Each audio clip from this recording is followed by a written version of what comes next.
మన male female పొలం పక్కన పిచ్చుకలు గూళ్ళు కట్టుకుంటున్నాయి. ఎంతో జాగ్రత్త అంటే ఎంతో జాగ్రత్తగా తెలివిగా ఈ గూడును కట్టుకుంటున్నాయి. అది మీరు కూడా చూడండి. ఇలా చూస్తూనే ఒక చిన్న కథ చెప్పుకుందాం. ఒక తెలివైన పిచ్చుక ముందు జాగ్రత్తగా గూడును కట్టుకుంటుంది.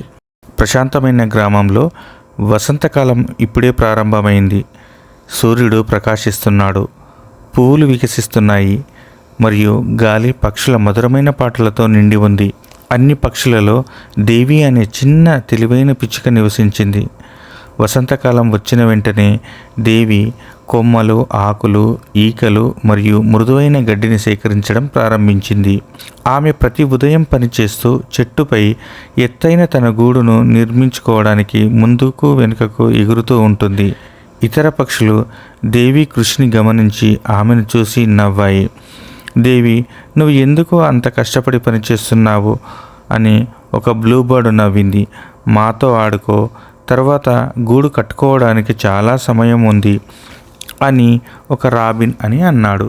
కానీ దేవి నవ్వి, ఇప్పుడు వాతావరణం బాగుందని నాకు తెలుసు, కానీ వర్షాలు వస్తాయి, అవి వచ్చినప్పుడు నేను సిద్ధంగా ఉండాలనుకుంటున్నాను అని సమాధానం ఇచ్చింది. రోజు రోజుకు ఇతరులు ఆడుతూ పాడుతూ ఉండగా దేవి నిశ్శబ్దంగా మరియు ఓపికగా తన గూడును నిర్మించుకుంది. ఆమె దానిని బలంగా మరియు వెచ్చగా కట్టుకుంది. ఒకరోజు ఆమె గుడ్లకు సరిగ్గా సరిపోతుంది. అప్పుడే ఒక సాయంత్రం చీకటి మేఘాలు ఆకాశంలో నిండిపోయాయి. గాలి అరుస్తూ వర్షం కురుస్తుంది. చెట్లు వణుకుతున్నాయి మరియు నిర్లక్ష్యపు పక్షులు ఆశ్రయం కోసం అటూ ఇటూ ఎగురుతున్నాయి. కానీ చాలా ఆలస్యం అయిపోయింది. ఇంతలో దేవి తాను హాయిగా పొడిగా ఉన్న గూడులో సురక్షితంగా కూర్చొని బయట తుఫాను శబ్దం వింటూ ఉంది. మరుసటి రోజు సూర్యుడు మళ్ళీ బయటకు వచ్చాడు మరియు ఇతర పక్షులు అలసిపోయి తడిగా కనిపించాయి.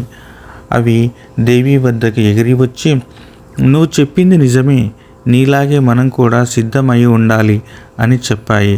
దేవి దయతో కిచకిచలాడుతూ, నేర్చుకోవడానికి ఇది ఎప్పుడు ఆలస్యం కాలేదు, ఇప్పుడు మనమందరం పని ప్రారంభించి ఒకరికొకరు సహాయం చేసుకుందాం అని ఆ రోజు నుండి పక్షులు దేవి జ్ఞానాన్ని గుర్తుంచుకున్నాయి మరియు తదుపరి వర్షానికి ముందు తమ గూళ్ళను నిర్మించుకోవడానికి కలిసి పనిచేశాయి.